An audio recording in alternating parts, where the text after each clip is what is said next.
What's up, Poke people? Welcome back, and I'm very excited to show off the last set, or at least the most recent set, in the Scarlet and Violet era that I am trying to master set, which is essentially all of them. A fool's errand, perhaps, but something that I'm working on. And I'm very excited for a couple of reasons. One, this is not a set that I was initially excited about when it was getting released, and I'm happy to say that it's growing on me, so I'm excited to show off what I've got. But also, it means that once this video is finished and published, I can start making some other content that I am also really excited and passionate about. So, let's dig in. Temporal Forces, again, it's the most recent one. Also very exciting because in about 2 weeks, we're going to get another set, which is going to add a third line here into the Poke Data Scarlet and Violet era. And if we go down, we'll see that the Sword and Shield era had four lines and 2, which means we're like getting basically halfway done Scarlet and Violet era, which is pretty exciting. Temporal Forces came out on the 22nd of March, so about a month and a half ago, not all that long ago. And the cards in the set are actually, like, pretty dope. Again, originally I wasn't excited about the special illustration rares, although they are growing on me. But some of the trainer cards and the illustration rares, the normal illustration rares, are amazing. This Salvatore, or Salvatore, whatever you want to call him, however you want to call him, I think is a really, really cool card, and one that the more you look at, the more stuff you see. Like this little camera in here, and a cup of coffee. I love coffee. If there's anything I like more than Pokemon cards, it might be coffee. This with the Gengar, of course, this card's going nuts right now. A lot of drama, if you will, with some of the cards in this set, including that one. The Raging Bolt, oh man, what a beautiful card. The Iron Crown, absolutely gorgeous card. And where are you now? The Iron Leaves, one I actually pulled myself, and it looks way better in person than it does here on the screen. That might be one of the reasons why I'm warming up to the set. But really, it's the illustration rares. Also, I want to say, Cypher Maniac's Code Breaking. I have one of the basic versions of this card just sitting on my desk here. Let me see if I can find it. Hold on. Skadoosh. Yep, there she is. Simply as a reminder to myself that there's going to be a lot of problems, not only in this YouTube thing, but in everything in life, and that it is solvable, right? You can break the code. So that's something that I have for myself. Drampa, man, I love this card. What is that? Never-Ending Story. Really, really hard nostalgia vibes with this card, which I did pull in an ETB, I'm happy to say. I love this Chateau card because I'm a musician, and this is just really, really beautiful artwork. And if I'm not mistaken, they're playing some music that's coming from the Pokemon world. Maybe it's Fuecoco song I had heard. I'd need to look into that because I don't know off the top of my head. The Ghastly's going nuts, but I don't actually like it as much as I like the Arbok, or Tarbok, however you want to call him, right? This card's really cool. First, upside down, a little disorienting. Also, seeing through the leaves reminds me of the Caterpie from 151. I also love the Metagross and the Mudsdale and the Excadrill cards where the Pokemon are interacting with quote-unquote people in the real world, or working, or earning their keep. I think are really, really cool. This Bronzor is a card that I think is super cute, and really the colors are amazing. The Chargebug also really stands out. I have some cats, so Litten is a card that I really, really want. And the Deerling and the Sawsbuck. Woo! Amazing cards. Something strange happened with these two cards, and I'll talk about it in a second once I hop into my Google Sheets tracker. This is something that I have been using to track all of the master sets that I'm collecting. It's something that I build myself and I make available for free for all of you on my, what is it called? Buy Me a Coffee page. You can go over there. The links are in the description. The links will be in the chat below, and you can grab this for free.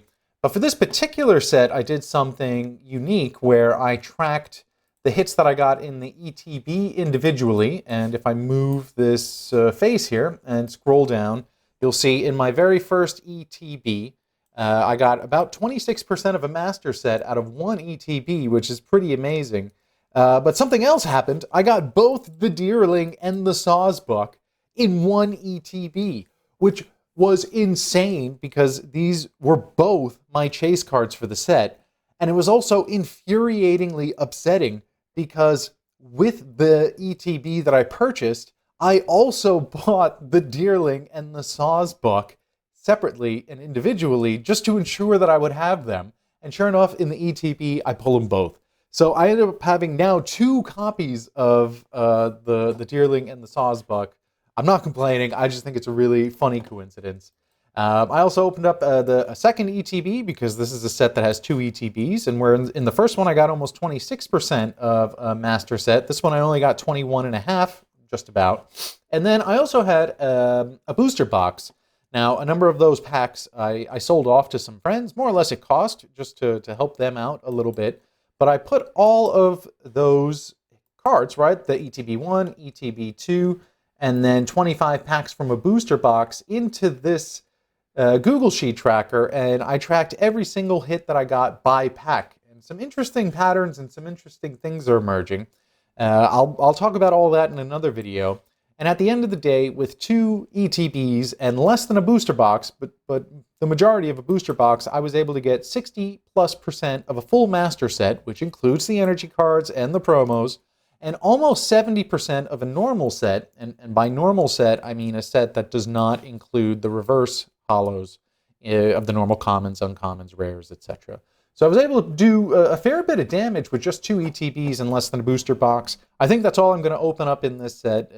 My money is going to be going now towards Twilight Masquerade and filling in other master sets with singles, right?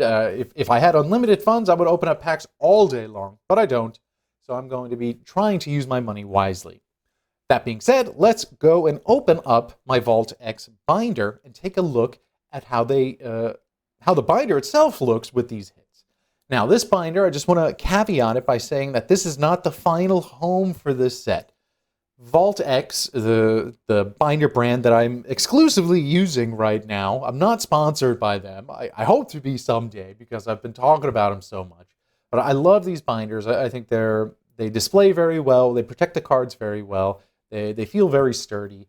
And they look great, especially with the SV1, SV2, SV3, etc.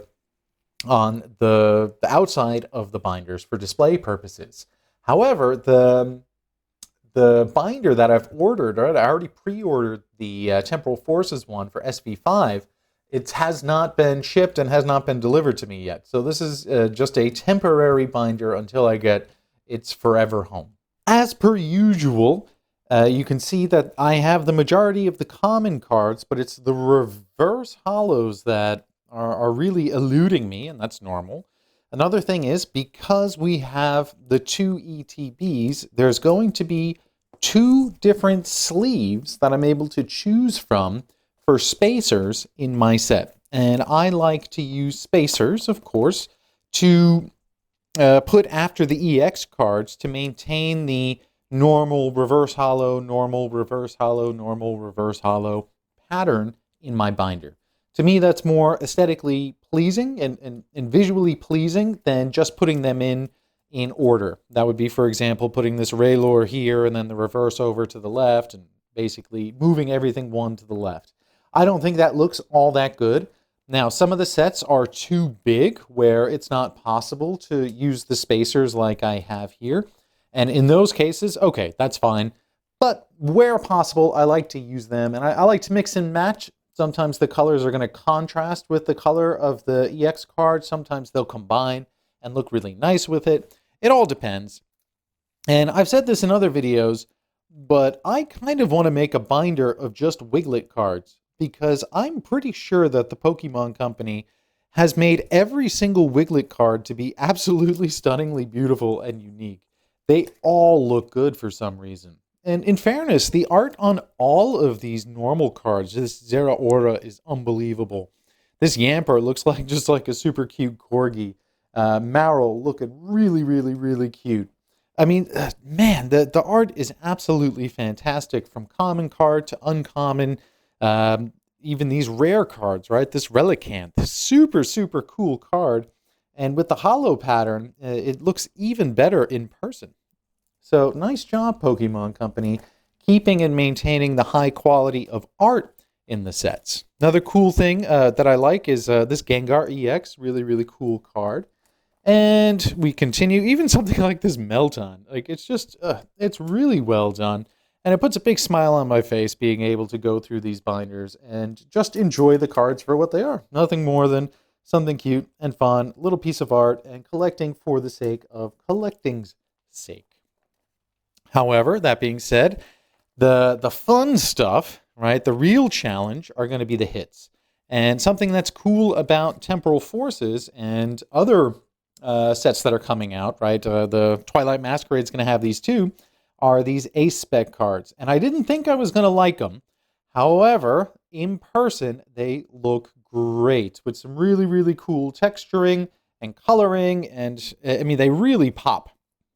The only thing I don't understand is why they have 1, 2, 3 of them here, then some other normal cards, then a few more, then normal cards, then another random one here. Personally, I would have liked if they would have had them all next to each other for the niceness of organizing them in a binder. But that's not my decision to make, so I'm doing the best I can with what they've given me. Here we have the illustration rares. We've already seen them on the screen share, but man, they are so good in this set.